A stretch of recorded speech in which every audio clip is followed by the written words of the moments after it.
नमस्कार दोस्तों, मैं बालमुकुंद धुरिया। आज 5 दिसंबर है और ये साल जाते जाते बहुत सारे लोगों को हमसे छीन गया।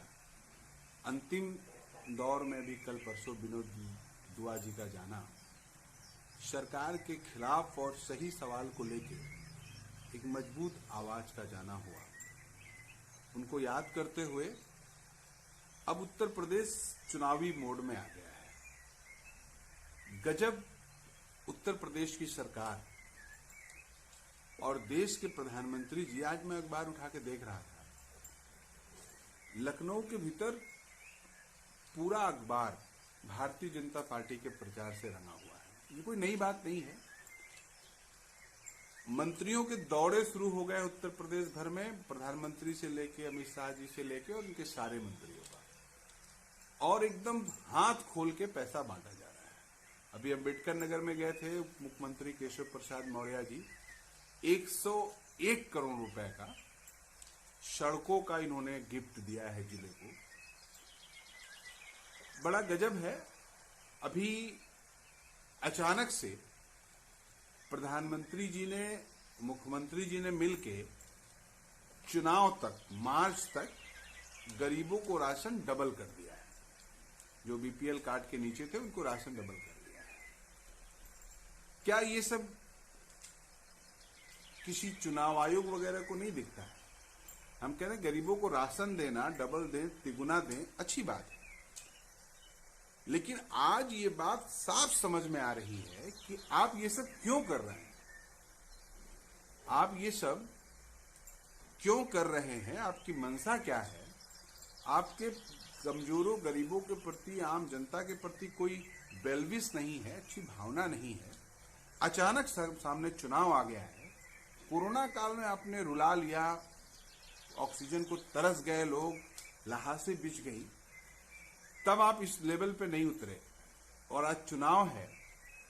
चलिए इसी बहाने जनता का कुछ भला हो जा रहा है, लेकिन पॉलिटिक्स जिस दौर में, जिस जगह चली जा रही है, ये सब करते हुए देखिएगा उत्तर प्रदेश के मुख्यमंत्री जी और उत्तर प्रदेश के उप मुख्यमंत्री जी, प्रदेश अध्यक्ष भाजपा उत्तर प्रदेश, ये लगातार उत्तर प्रदेश की पॉलिटिक्स को और चुनाव को कॉम्युनल बनाने में लगे हुए हैं।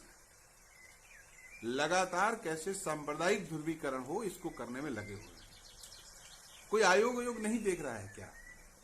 इस देश में कोई संस्था है ऐसी जो ये सब देख के तय करे कि भाई इस बातों पे आप चुनाव नहीं लड़ सकते हैं?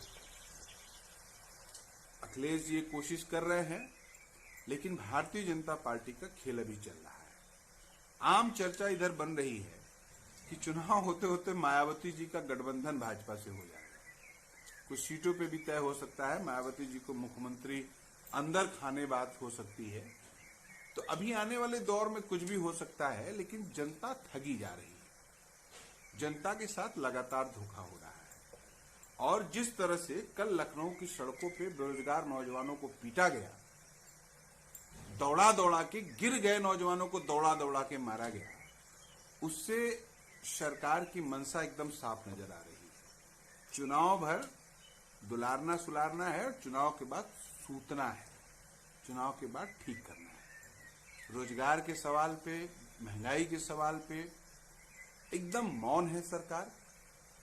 इसको वो इश्यू नहीं बनने देना चाह रही है और तमाम फर्जी सवालों को लेके आ रही है। हम नौजवानों को और आप सभी को, हमको लगता है इस दौर में सबसे ज्यादा जरूरत है कि अपने मुद्दों पे डटे रहें, अपने मुद्दों को हाईलाइट करें और ये मुद्दे हल हों। सरकार डरी हुई है, सरकार को हार दिख रही है, इसलिए लगातार देखिए प्लेटफॉर्म टिकट से लेके डीजल पेट्रोल के दाम में भी रफ्ता रफ्ता कमी ला रही है। इसको 50 रुपए तक, 60 रुपए तक, 70 रुपए तक लाने का दबाव सरकार पे बनाना चाहिए आपको।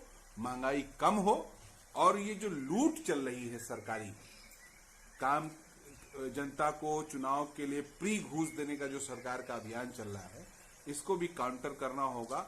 हर हाल में इस बार ये दिखाना चाहिए हमको, ये दिखाना चाहिए आपको कि जो भी जनता के ऊपर अत्याचार करेगा उसको बख्शा नहीं जाएगा। आप एक बार महंगाई 100 रुपया डीजल करके, पेट्रोल करके, अब उसको 5 रुपया घटा के कम करना कह रहे हैं, ये बर्दाश्त नहीं होगा। आप लाइए 70 रुपए पे उसको, आप लाइए 60 रुपए पे उसको। इस तरह के तमाम प्रेशर को बनाना होगा। और अंतिम बात ये कहते हुए, कोरोना का जो नया वेरिएंट आया है, इसको देश में फैलाने का काम माननीय मोदी जी कर रहे हैं। ये आम बात हो गई है कि जो लोग उड़ के बाहर से आ रहे हैं वो कोरोना ला रहे हैं, और मोदी जी तब तक आने देंगे जब तक देश में नहीं फैल जाएगा। इस बार अगर कोरोना से एक भी मौत हुई तो मोदी जी पे 302 का मुकदमा चलवाना होगा। इसके लिए भी लड़ना होगा, क्योंकि ये कम पढ़े लिखे लोग ये बकौती तो कर सकते हैं, लेकिन समय से देश को बचाने पे गंभीर नहीं है। इस पे सोचिएगा, बुरा लग रहा होगा लेकिन सोचिएगा। नमस्कार।